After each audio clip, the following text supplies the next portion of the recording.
ఒక సుదీర్ఘమైనటువంటి ఉపన్యాసాన్ని ఇవ్వటం జరిగింది. సరే, ఆయన వచ్చి ఈ రాష్ట్రానికి ముఖ్యమంత్రిగా అయ్యి సుమారుగా 14 మాసాలు, అంటే సుమారుగా 12 నెలల 2 మాసాలు, అంటే సంవత్సరం 2 మాసాలు పూర్తయిన సందర్భంలో సరే ఆయన ఏదైనా అభివృద్ధి కార్యక్రమాలు చేశామని చెప్తారను, లేకపోతే ఇచ్చిన హామీలను పరిపూర్ణంగా నెరవేర్చుతారని చెప్తారను అందరూ ఎదురు చూశారు. కానీ అన్ని పచ్చి అవాస్తవాలను ప్రజలకు వివరించేటటువంటి కార్యక్రమం చేశారు. వైఎస్ఆర్ కాంగ్రెస్ పార్టీ పట్ల, ముఖ్యంగా జగన్మోహన్ రెడ్డి గారి వ్యక్తిత్వాన్ని హననం చేసేటటువంటి ప్రయత్నమే కనిపించింది. ఆయన పెద్దాపురం వేదిక మీద నుంచి మాట్లాడుతూ సూపర్ సక్సెస్ అనే మాట మాట్లాడాడు. ఎక్కడ సక్సెస్ అయింది సూపర్ 6? నాకు అర్థం కాల. నువ్వు ఇచ్చిన హామీలన్నీ అరకొరగా నెరవేర్చినవన్నీ, సంపూర్ణంగా నెరవేర్చనివన్నీ, ఇన్ని తేడాలు ఉన్నప్పుడు సూపర్ 6 ఎలా సూపర్ హిట్ అయిందో చంద్రబాబు నాయుడు గారు సమాధానం చెప్పుకోవాలి. నెంబర్ 1. నెంబర్ 2 ఏంటంటే, ఆయన స్త్రీ శక్తి బస్సు, ఫ్రీ బస్ గురించి చెప్తూ ఆ వేదిక మీద ఒక మాట అన్నాడు. మీరు తిరుపతి వెళ్ళాలంటే వెళ్ళి దైవాన్ని దర్శనం చేసుకోవచ్చు, లేదు శ్రీశైలం వెళ్ళాలంటే వెళ్ళి దర్శనం చేసుకోవచ్చు, అన్నవరం వెళ్ళాలంటే దర్శనం చేసుకోవచ్చు అని మహిళలకు, ముందుగా ఉన్నటువంటి మహిళలకి, కూర్చున్న మహిళలకి చెప్పేటటువంటి ప్రయత్నం చేశాడు. నేను అడుగుతా ఉన్నా, పెద్దాపురం నుంచి తిరుపతి వెళ్ళడానికి దర్శనానికి అవకాశం ఉందా? ఫ్రీ బస్సులో డైరెక్ట్ బస్సు ఏదైనా ఉందా? నువ్వు ఇచ్చినటువంటి ఆ 6 కేటగిరీల్లో ఏది తిరుపతి వెళ్ళే ప్రశ్న లేదు. ఎట్లా తిరుపతి వెళ్తారు? ఏదో సమావేశం ఏర్పాటు చేశాం కదా, ముందు మహిళా మండలిని తీసుకొచ్చాం కదా అని వారికి పచ్చి అబద్ధాలు చెప్పేటటువంటి కార్యక్రమం చంద్రబాబు నాయుడు గారు చేశారు. దాంతోపాటు ఎప్పటి నుంచో, నా చిన్నప్పటి నుంచి చెప్తున్నా, చంద్రబాబు నాయుడు గారు ముఖ్యమంత్రి అయినప్పటి నుంచి కూడా 14 సంవత్సరాలు అంతకుముందు అయినప్పుడు కూడా చెప్తూ వచ్చాడు. ఏంటది? చెత్త నుంచి సంపద అని. కొత్తగా పెట్టింది ఏం కాదు. ఇది ప్రపంచవ్యాప్తంగా, దేశవ్యాప్తంగా వేస్ట్ నుంచి ఎనర్జీ తయారు చేసేటటువంటి ప్రక్రియ జరుగుతూ ఉంది. దేశవ్యాప్తంగా, ప్రపంచవ్యాప్తంగా జరుగుతూ ఉంది. దాన్ని ఈయనే కనిపెట్టినట్టు చెప్తాడు. 1. 2 అంశం ఏంటంటే, స్వచ్ఛాంధ్ర, దీంతో పాటు యుద్ధం అంట, దోమల మీద యుద్ధం అంట. నా చిన్నప్పుడు కూడా చెప్పాడు, దోమల మీద యుద్ధం అని కత్తి పెట్టేశారు ఒకసారి, పెద్ద వాల్ పోస్టర్. దోమల నిర్మూలన కార్యక్రమం ఇది, సింపుల్ దోమల నిర్మూలన కార్యక్రమం. దానికి యుద్ధం ఏంటి? అవి మనతో యుద్ధం చేస్తాయా? దోమలు మందు కొట్టి చంపేటటువంటిది కూడా ఒక పెద్ద ప్రక్రియలాగా ప్రభుత్వం దాని మీద ఏదో గొప్పగా యుద్ధం చేస్తుందనేటువంటి మాటలు మాట్లాడి మభ్యపెట్టేటటువంటి కార్యక్రమం చంద్రబాబు నాయుడు గారు నిండా పెద్దాపురం వేదికగా చెప్పేటటువంటి ప్రయత్నం చేశారు. అయితే ఇక నాకు ఆశ్చర్యకరమైనటువంటి అంశం ఏంటంటే, మొత్తం ఆ ఉపన్యాసాన్ని అంతా కూడా అద్యాంతం నేను విన్నాను. ఎందుకంటే ఏదైనా మాట్లాడవలసి వస్తుందేమోనని విన్నాను. విన్నప్పుడు నాకు అనిపించింది ఒకటే, చాలా కాన్ఫిడెన్స్ లూజ్ అయిపోయాడు పాపం చంద్రబాబు నాయుడు గారు. 14 మాసాలకే తిరిగి మళ్ళా జగన్మోహన్ రెడ్డి గారు వచ్చేస్తున్నారనేటువంటి భావన మొత్తం ఉపన్యాసంలో మీరు చూడండి. రాష్ట్రంలో ఉన్న ప్రజానీకం మరొకసారి పరిశీలించండి. జగన్మోహన్ రెడ్డి గారు వచ్చేస్తున్నాడు మళ్ళా అనేటువంటి ఒక భయం ఆయనలో చాలా స్పష్టంగా కనిపిస్తూ ఉంది. ఈ రాష్ట్రంలో అధికారంలోకి వచ్చినటువంటి ప్రభుత్వం ఏదైనా ఒక సమావేశం పెట్టినప్పుడు ఏం చెప్తారు? ఆ ప్రభుత్వం చేస్తున్నటువంటి ఘనకార్యాల గురించి, లేదా వారు అమలు చేస్తున్నటువంటి సంక్షేమ కార్యక్రమాల గురించి చెప్తారు. సహజంగా చెప్తారని ఎదురు చూస్తాం. నిన్న జరిగినటువంటి ఆ ఉపన్యాసంలో మోర్ దాన్ 50% జగన్మోహన్ రెడ్డి గారిని విమర్శించటమే, జగన్మోహన్ రెడ్డి గారి యొక్క వ్యక్తిత్వం మీద బురద చల్లటమే. అయిపోయిన కథని చెప్తున్నాడు. ఎలక్షన్ ముందు కూడా చెప్పాడు. కోడి కత్తి అంటాడు, గులకరాయి అంటాడు, బాబాయ్ హత్య అంటాడు. బాబాయ్ హత్య సిబిఐ ఎంక్వైరీలో ఉంది కదా, నడుస్తూ ఉంది కదా, దాని గురించి చెప్తాడు. మొన్న మా గుంటూరులో టైర్ కింద పడిపోయిన ఆయన గురించి చెప్తాడు. దాని మీద స్టే కూడా ఇచ్చారు. ఈయన కేసు పెట్టాడు జగన్మోహన్ రెడ్డి గారి మీద, దాని మీద స్టే కూడా ఇచ్చారు. ఎప్పుడో గులకరాయి దెబ్బతగిలిందని దాని గురించి చెప్తాడు. జరిగిపోయిన కథ అంతా వెళ్ళవేస్తా ఉన్నాడు. అంటే భయం, జగన్మోహన్ రెడ్డి గారి మీద బురద జల్లాలనే భయం. మేము 15 మాసాల క్రితం జరిగినటువంటి ఎన్నికల్లో ఘోరంగా ఓడిపోయాం. కేవలం 11 సీట్లే వచ్చాయి. అందరం ఎలా జరిగింది, మళ్ళా ఎలా రివైవ్ కావాలి, మళ్ళా ఈ రాష్ట్రంలో పార్టీని శరవేగంతో ఎలా ముందుకు తీసుకువెళ్లాలని ఆలోచన చేస్తూ ఉన్నాం. అప్పటి నుంచి చంద్రబాబు నాయుడు గారేమో ఆయన చెప్తున్నటువంటి విషయాలు ఏంటంటే మళ్ళా మమ్మల్ని రాకుండా ఎలా చేయాలి అనేటువంటి భావంలోకి వెళ్ళిపోయాడు. అంటే ఒక అభద్రతా భావంలోకి వెళ్ళిపోయాడు. మా కాన్ఫిడెన్స్ లెవెల్స్ పెరిగిపోయాయి. ఈ 15 మాసాల్లో చంద్రబాబు నాయుడు గారు మాట్లాడుతున్నటువంటి మాటలు కానీ, చంద్రబాబు నాయుడు గారు చేస్తున్నటువంటి చేష్టల వల్ల కానీ వైఎస్ఆర్ కాంగ్రెస్ పార్టీ మళ్ళా రివైవ్ అయిపోయింది, తిరిగి మళ్ళా అధికారంలోకి వస్తుంది అని మేము చెప్పటంలా. ఇంత పెద్ద పెద్ద మీటింగ్ పెట్టి ఆయనే చెబుతున్నాడు, ఆయన చెప్పే కార్యక్రమం చేస్తున్నాడు. చాలా చిత్రం ఏంటంటే మీ అందరికీ కూడా వివరిస్తా. వైఎస్ఆర్ కాంగ్రెస్ పార్టీ 2019లో అధికారంలోకి వచ్చింది. అప్పుడు అధికారంలోకి వచ్చినప్పుడు చంద్రబాబు నాయుడు గారు తెలుగుదేశం పార్టీకి వచ్చినటువంటి ఓట్ షేర్ ఎంత అంటే 39.17. 39.17తో వాళ్ళు 23 సీట్లు గెలుచుకున్నారు. మొన్న 19లో జగన్మోహన్ రెడ్డి గారు ముఖ్యమంత్రి అయినటువంటి సందర్భంలో మొన్న జరిగిన ఎన్నికల్లో ఆ లెక్క కూడా చెప్తా. 39.137. అప్పుడు 17, ఇప్పుడు 37. అప్పటికన్నా తెలుగుదేశం పార్టీకి వచ్చినటువంటి ఓట్ షేర్ కన్నా 23 సీట్లు గెలుచుకున్నప్పుడు తెలుగుదేశం పార్టీకి వచ్చిన ఓట్ షేర్ కన్నా 11 సీట్లు గెలుచుకున్నటువంటి జగన్మోహన్ రెడ్డి గారికి వచ్చిన ఓట్ షేర్ 0.2 ఎక్కువ. ఇది మీరు గమనించాలి. ఇది చంద్రబాబు బాగా తెలుసు. ఎందుకంటే 0.2 తక్కువ వచ్చిన మనమే మళ్ళా రివైవ్ అయ్యి ఈ రాష్ట్రంలో అధికారంలోకి వచ్చాం థంపింగ్ మెజార్టీతో.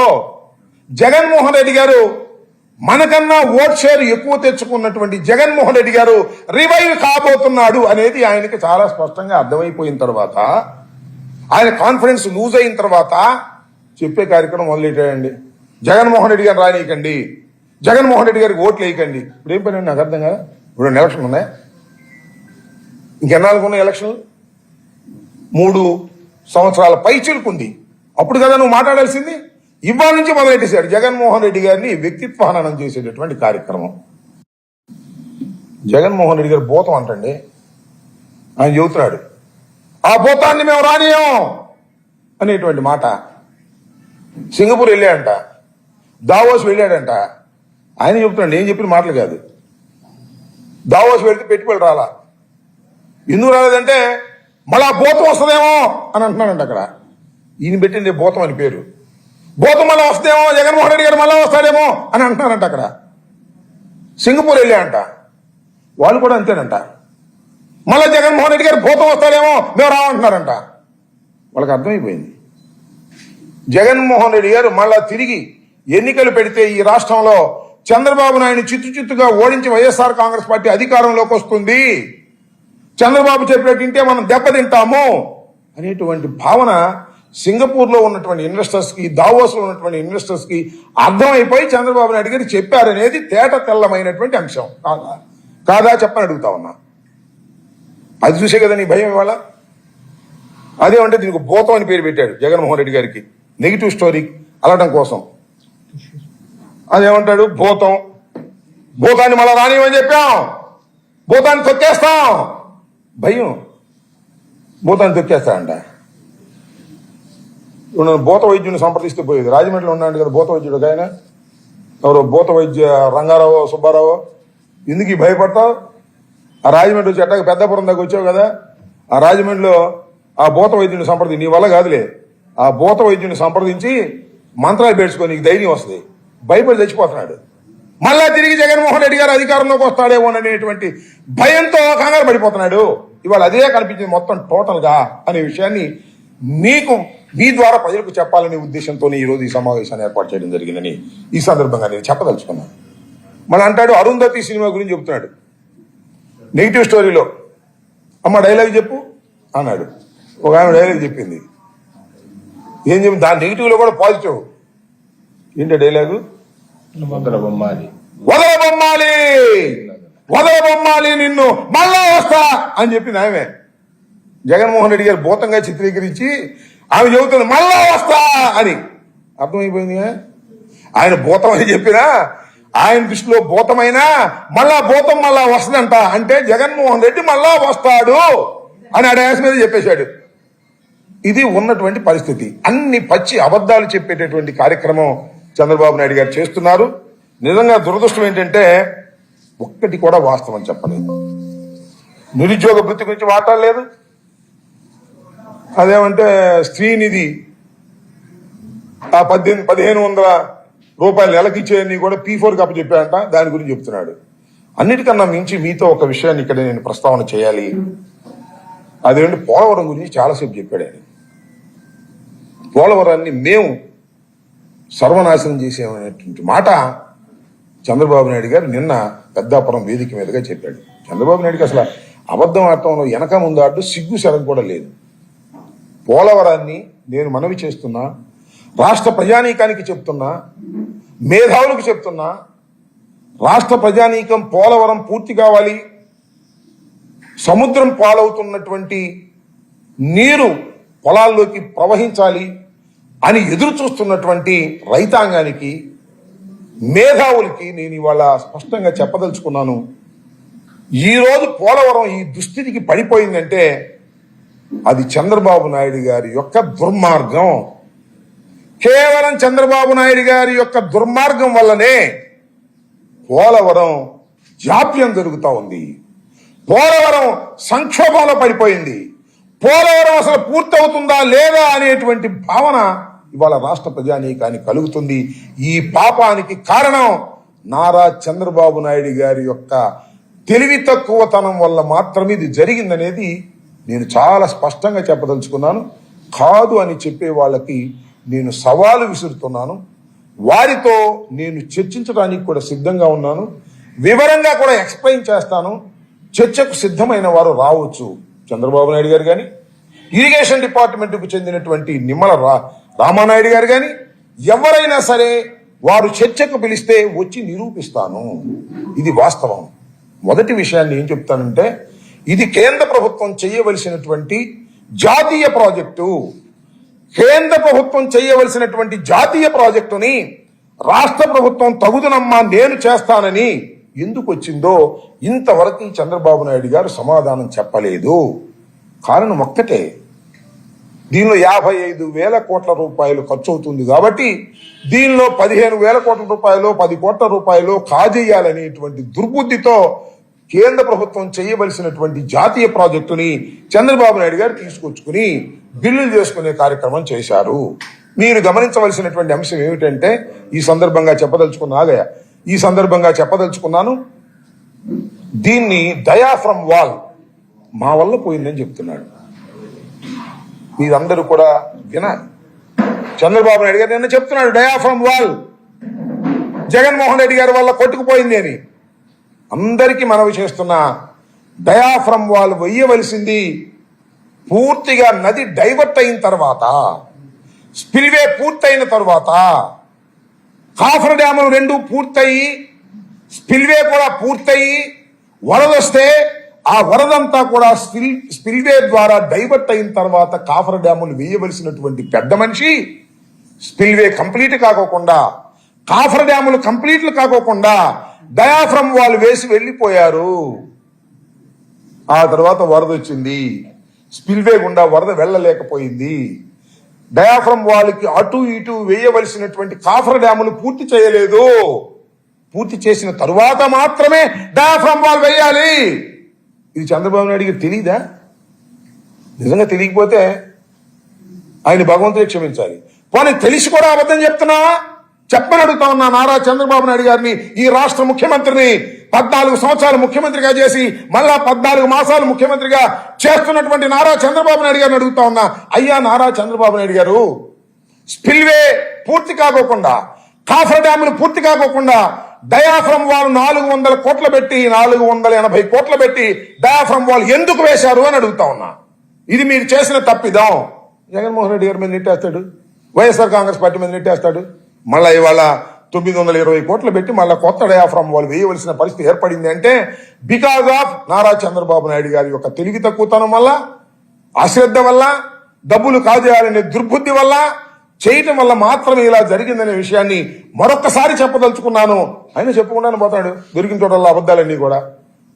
జగన్మోహన్ రెడ్డి గారికి పేపర్ ఉంది అంటాడు, ఉంది, మనకేం చేసిద్ది? అన్ని పేపర్లు నువ్వు మేనేజ్ చేసుకుంటుంటే, నీ వాళ్ళతో పేపర్లు పెట్టుకుంటే, ఆంధ్రజ్యోతి, ఈనాడు, TV5, ABN ఎన్ని నీకు పుట్టినవి కాదా? సంతానం కాదా నీకు? నీ మీడియా సంతానం ఇది. ఎప్పుడు రాతలు రాస్తూనే ఉన్నారు. ఈ రాతలు కాక మళ్ళా దుష్ప్రచారం, మళ్ళా మేము దుష్ప్రచారం చేస్తున్నామంట. మా నోరెంత, మా పత్రిక ఎంత, మా వ్యవహారం ఎంత, నీకున్న నోరెంత, నీకున్న పత్రికలు ఎంత? మేము చెబుతున్నవి వాస్తవాలు కాబట్టి ప్రజల్లోకి వెళ్తున్నాయి కాబట్టి నీకు ప్రభ తగ్గుతా ఉంది. జగన్మోహన్ రెడ్డి గారికి ప్రభ పెరుగుతా ఉంది. సింగపూర్ వాడు చెప్పినా, దావోస్ వాడు చెప్పినా, ఏ ఇండస్ట్రియలిస్ట్ చెప్పినా గుడ్డిగా చెప్పడు, సర్వేలు చేయించుకుంటాడు. ఎలా ఉంది 15 మాసాల్లో ఈ రాష్ట్ర ప్రభుత్వం? సర్వే రిపోర్ట్ తెప్పించుకుంటాడు, చదువుకుంటాడు. ఓహో, ఈ రాష్ట్ర ప్రభుత్వం అయిపోయింది దీని పని. 15 మాసాలకే ఈ రాష్ట్ర ప్రభుత్వం పనులు చేయలేదు, దూరం అయిపోయింది ప్రజలకి, ప్రజలు వ్యతిరేకం అయిపోయారు కాబట్టి మళ్ళా ఈ ప్రభుత్వం రాదు కాబట్టి జగన్మోహన్ రెడ్డి గారు అధికారంలోకి వస్తాడు. కాబట్టి ఈ చంద్రబాబు నాయుడు చెప్పినట్టుగా ఈయన మనం పెట్టామంటే మళ్ళీ ఆ ప్రభుత్వం వస్తే ఏం డిసిషన్ తీసుకుంటారే, తూచి మేము రావు అనే మాట మాట్లాడుతున్నారు. Is clear. అది నువ్వే చెప్తున్నావు, మేం కాదు. ఇది ఎవరో చెప్పటలా, ఏ పత్రికలు చెప్పటలా. ఒక్కసారి చంద్రబాబు నాయుడు గారు ఉపన్యాసాన్ని పరిస్థితి అర్థమైపోద్ది. కాకపోతే మమ్మల్ని దెయ్యం అంటున్నాడు, భూతం అంటున్నాడు కానీ జగన్మోహన్ రెడ్డి గారిని అలా చెప్పి ప్రజలను మభ్య పెట్టాలనుకుంటున్నాడు కానీ జగన్మోహన్ రెడ్డి గారిని మేము ఎంత తొక్కినా మళ్ళా అధికారంలోకి వచ్చేస్తాడు అని క్లియర్ గా చెప్పేస్తున్నాడు చంద్రబాబు నాయుడు గారు. ఇది వెరీ క్లియర్. మీరు నిన్న మొత్తం ఉపన్యాసాన్ని ఆద్యాంత పరిశీలించండి. భయపడిపోతున్నాడు. మళ్ళా తిరిగి జగన్మోహన్ రెడ్డి గారు వచ్చేస్తున్నాడు, కానీ నేను పవన్ కళ్యాణ్ కలిసే ఉంటాం, నేను బీజేపీ కలిసే ఉంటాం అని చెప్పుకుంటున్నాడు. మధ్యలో పవన్ కళ్యాణ్ గారి పేరు చెబుతున్నాడు. ఎక్కడ భయపడే మళ్ళీ పవన్ కళ్యాణ్ గారి దూరం అయిపోతాడు. ఏం దూరంగా అవసరం, మీరు ఎంత కలిసి కట్టుగా ఉన్నాడు, మాకేం అభ్యంతరం లేదు. ఇందాక చెప్పాను కదా, 49.37 మాకు వచ్చింది, నీకు వచ్చినప్పుడు 49.17, 39.17 వచ్చిన నువ్వే రివైవ్ అయితే మేందుకు రివైవ్ కావు అనేది సత్యమైన విషయం, నీకు తెలిసినటువంటి అంశం. మళ్ళా తిరిగి జగన్మోహన్ రెడ్డి గారు అధికారంలోకి వచ్చే అవకాశం ఉన్నది అనేది చాలా స్పష్టంగా ప్రజలకు అర్థం అవటం, మాకు అర్థం అవటం, మాకు కాన్ఫిడెన్స్ పెరగటం కాదు, నీకు కూడా అర్థమైంది, నీకు కూడా భయం వేస్తుంది. వెళ్ళిన చోటల్లా జగన్మోహన్ రెడ్డి గారి కథలన్నీ చెప్తున్నాడు. అసలు అపోజిషన్ ఉన్నవాడు ఏం చెప్పాలండి? మేము చెప్పాలి చంద్రబాబు నాయుడు గారి అవినీతి గురించి, చంద్రబాబు నాయుడు గారి గురించి మేము చెప్పుకోవాలా? పవర్లో ఉన్నవాడివి ఎన్ని చెప్పుకోవాలి? నువ్వేం చేస్తున్నావో చెప్పుకోవాలి, నీ ప్రభుత్వం ఏం చేస్తున్నావు చెప్పుకోవాలి. ఇవన్నీ మానేశాడు జగన్మోహన్ రెడ్డి గారు.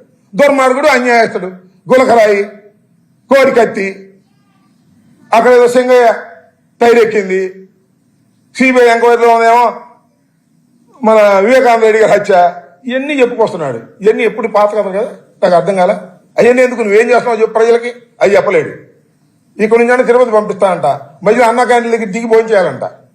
ఎంతమంది భోంచేయాలి నాకు అర్థం కాల. అన్ని కట్టు కథలు చెప్పి మోసం చేసే ప్రయత్నం చేస్తున్నాడు. నేను చెప్పదలుచుకున్నది ఒక్కటే, చంద్రబాబు నాయుడు గారి గుండెల్లో గుబులు బయలుదేరింది.